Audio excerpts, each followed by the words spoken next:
Hello. Today we're going to continue reading the book of Exodus, starting with chapter 27. You shall make the altar of acacia wood, 5 cubits long and 5 cubits broad. The altar shall be square, and its height shall be 3 cubits. And you shall make horns for it on its 4 corners. Its horns shall be of one piece with it, and you shall overlay it with bronze.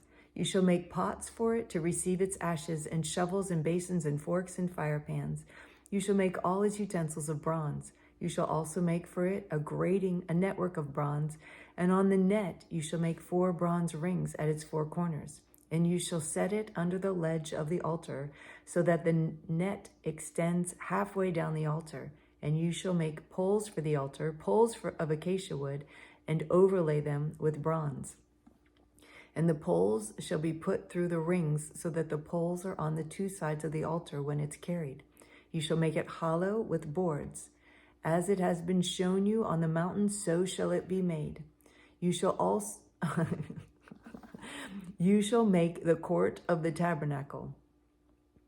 On the south side of the court shall have hangings of fine twined linen, 100 cubits long for one side. Its 20 pillars and their 20 bases shall be of bronze, but the hooks of the pillars and their fillets shall be of silver. And likewise for its length on the north side there shall be hangings 100 cubits long, its pillars 20, and their bases 20 of bronze. But the hooks of the pillars and their fillets shall be of silver. And for the breadth of the court on the west side there shall be hangings for 50 cubits, with 10 pillars and 10 bases. The breadth of the court on the front to the east shall be 50 cubits. The hangings for the one side of the gate shall be 15 cubits, and their 3 pillars and 3 bases. On the other side, the hanging shall be 15 cubits, with their 3 pillars and 3 bases. For the gate of the court, there shall be a screen 20 cubits long, of blue and purple and scarlet yarns and fine twined linen, embroidered with needlework. It shall have 4 pillars with them, 4 bases, and with them 4 bases. All the pillars around the court shall be filleted with silver. Their hooks shall be of silver, and their bases of bronze. The length of the court shall be 100 cubits, the breadth 50, and the height 5 cubits, with hangings of fine twined linen and bases of bronze. All the utensils of the tabernacle for every use, and all its pegs, and all the pegs of the court shall be of bronze. You shall command the people of Israel that they bring to you pure beaten olive oil for the light, that a lamp may regularly be set up to burn. In the tent of meeting outside the veil that is before the testimony, Aaron and his sons shall tend it from evening to morning before the Lord. It shall be a statute forever to be observed throughout their generations by the people of Israel. Chapter 28. Then bring near to you Aaron your brother and his sons with him from among the people of Israel to serve me as priests. Aaron and Aaron's sons, Nadab and Abihu, Eleazar and Ithamar. And you shall make holy garments for Aaron your brother, for glory and for beauty. You shall speak to all the skillful, whom I have filled with a spirit of skill, that they may make Aaron's garments to consecrate him for my priesthood. These are the garments that they shall make: a breastpiece, an ephod, a robe, a coat of checker work, a turban, and a sash. They shall make holy garments for Aaron your brother and his sons to serve me as priests. They shall receive gold, blue, and purple, and scarlet yarn, and fine twined linen. And they shall make the ephod of gold, of blue, and purple, and scarlet yarns, and of fine twined linen, skillfully worked. It shall have 2 shoulder pieces attached to its 2 edges, so that it may be joined together. And the skillfully woven band on it shall be made like it, and be of one piece with it, of gold, blue, purple, and scarlet yarns, and fine twined linen. You shall take 2 onyx stones, and engrave on them the names of the sons of Israel. 6 of their names on one stone, and the names of the remaining 6 on the other stone, in the order of their birth. As a jeweler engraves signets, so shall you engrave the 2 stones with the names of the sons of Israel. You shall enclose them in settings of gold filigree. And you shall set the 2 stones on the shoulder pieces of the ephod as stones of remembrance for the sons of Israel. And Aaron shall bear their names before the Lord on his 2 shoulders for remembrance. You shall make settings of gold filigree and 2 chains of pure gold, twisted like cords, and you shall attach the corded chains to the settings. You shall make a breastpiece of judgment in skilled work. In the style of the ephod you shall make it, of gold, blue, and purple and scarlet yarns. In fine twined linen shall you make it. It shall be square and doubled, a span its length and a span its breadth. You shall set in it 4 rows of stones. A row of sardius, topaz, carbuncle shall be the first row, and the second row an emerald, a sapphire, and a diamond. And the third row, a jacinth, an agate, and an amethyst. And the fourth row, a beryl, an onyx, and a jasper. They shall be set in gold filigree. There shall be 12 stones with their names according to the names of the sons of Israel. They shall be like signets, each engraved with its name for the 12 tribes. You shall make for the breastpiece twisted chains like cords of pure gold. And you shall make for the breastpiece 2 rings of gold, and put the 2 rings on the 2 edges of the breastpiece. And you shall put the 2 cords of gold in the 2 rings at the edges of the breastpiece. The 2 ends of the 2 cords you shall attach to the 2 settings of filigree, and so attach it in front of the shoulder pieces of the ephod. You shall make 2 rings of gold, and put them at the 2 ends of the breastpiece, on its inside edge next to the ephod. And you shall make 2 rings of gold, and attach them in front to the lower part of the 2 shoulder pieces of the ephod, at its seam above the skillfully woven band of the ephod. And they shall bind the breastpiece by its rings to the rings of the ephod with a lace of blue, so that it may lie on the skillfully woven band of the ephod, so that the breastpiece shall not come loose, the breastpiece of judgment on his heart.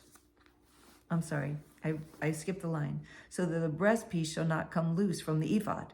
So Aaron shall bear the names of the sons of Israel on the breastpiece of judgment on his heart, when he goes into the holy place to bring them to regular remembrance before the Lord.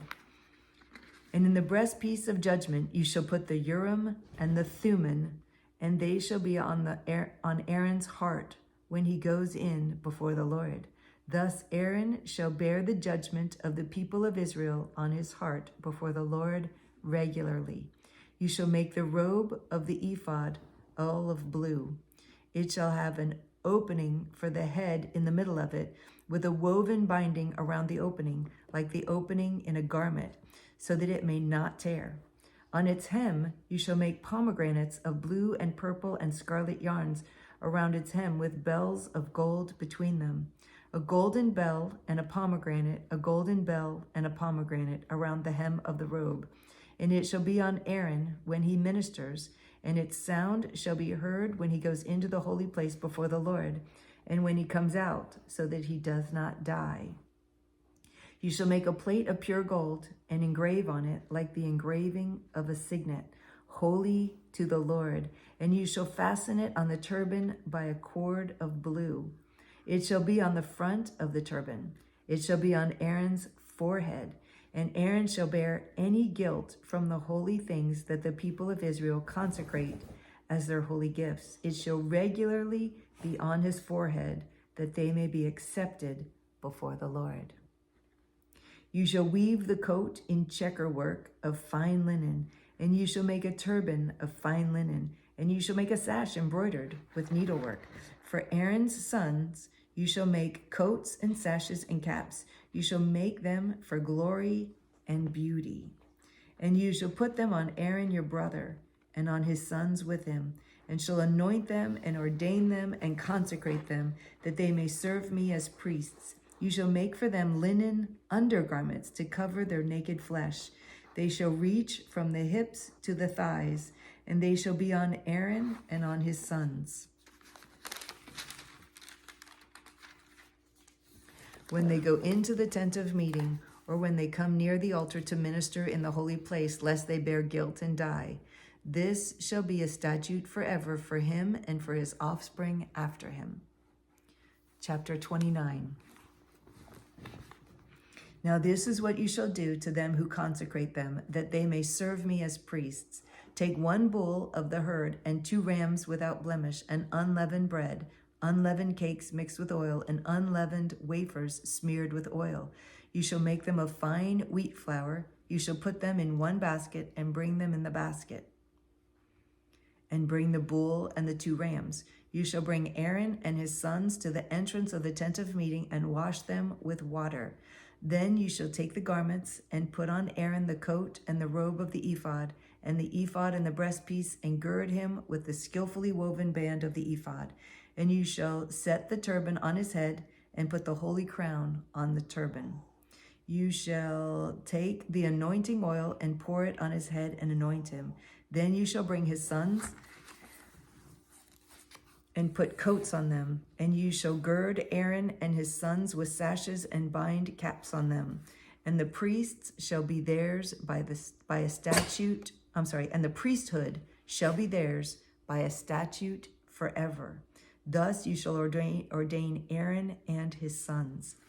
Then you shall bring the bull before the tent of meeting. Aaron and his sons shall lay their hands on the head of the bull.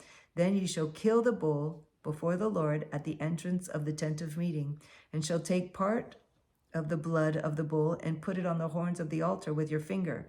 And the rest of the blood you shall pour out at the base of the altar. And you shall take all the fat that covers the entrails and the long lobe of the liver, and the 2 kidneys with the fat that is on them, and burn them on the altar. But the flesh of the bull and its skin and its dung you shall burn with fire outside the camp. It is a sin offering.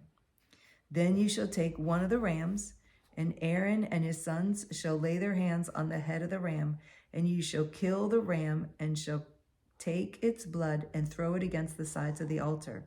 Then you shall cut the ram into pieces, and wash its entrails and its legs, and put them with its pieces and its head, and burn the whole ram on the altar.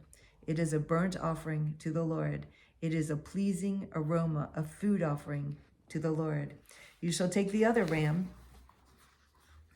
and Aaron and his sons shall lay their hands on the head of the ram, and you shall kill the ram, and take part of its blood, and put it on the tip of the right ear of Aaron, and on the tips of the right ears of his sons, and on the thumbs of their right hands, and on the great toes of their right feet, and throw the rest of the blood against the sides of the altar.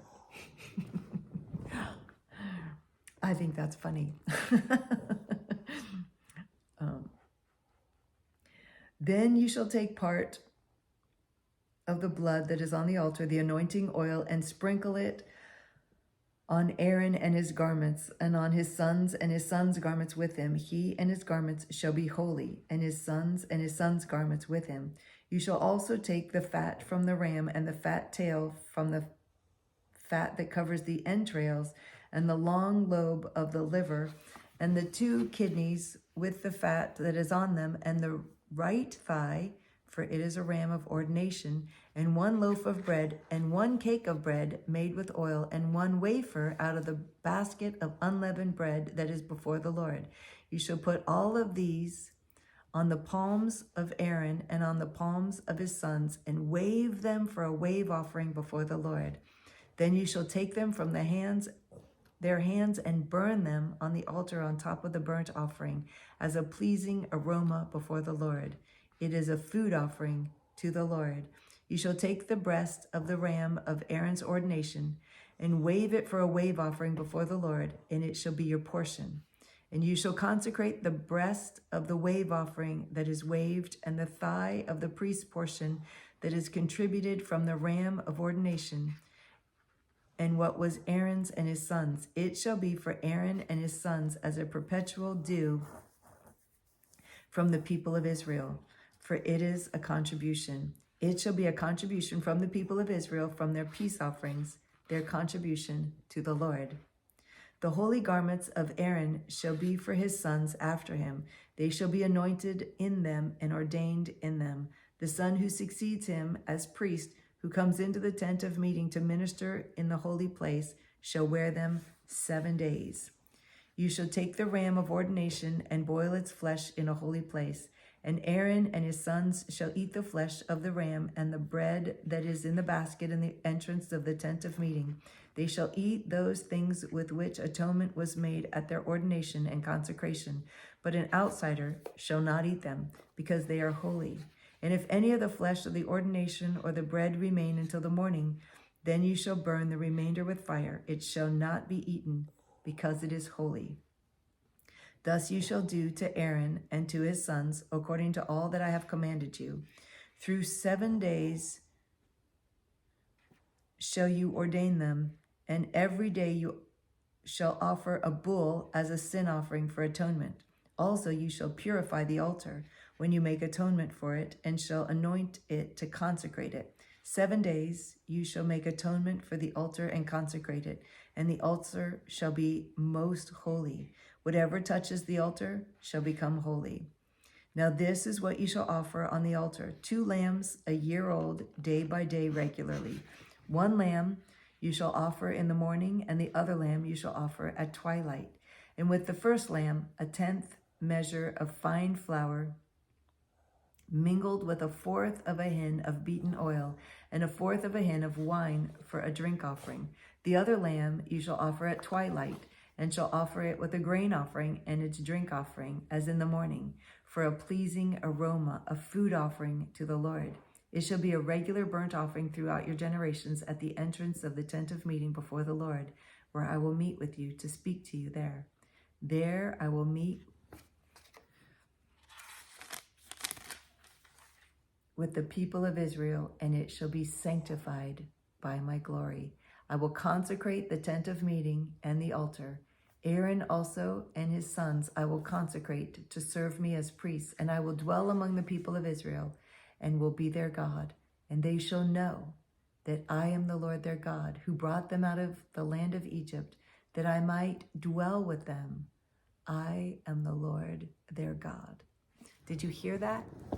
The reason he brought the people out of Egypt is because he wanted to spend time with them. He wanted to live with them, that I might dwell with them, that I might dwell with them, that I might dwell with them.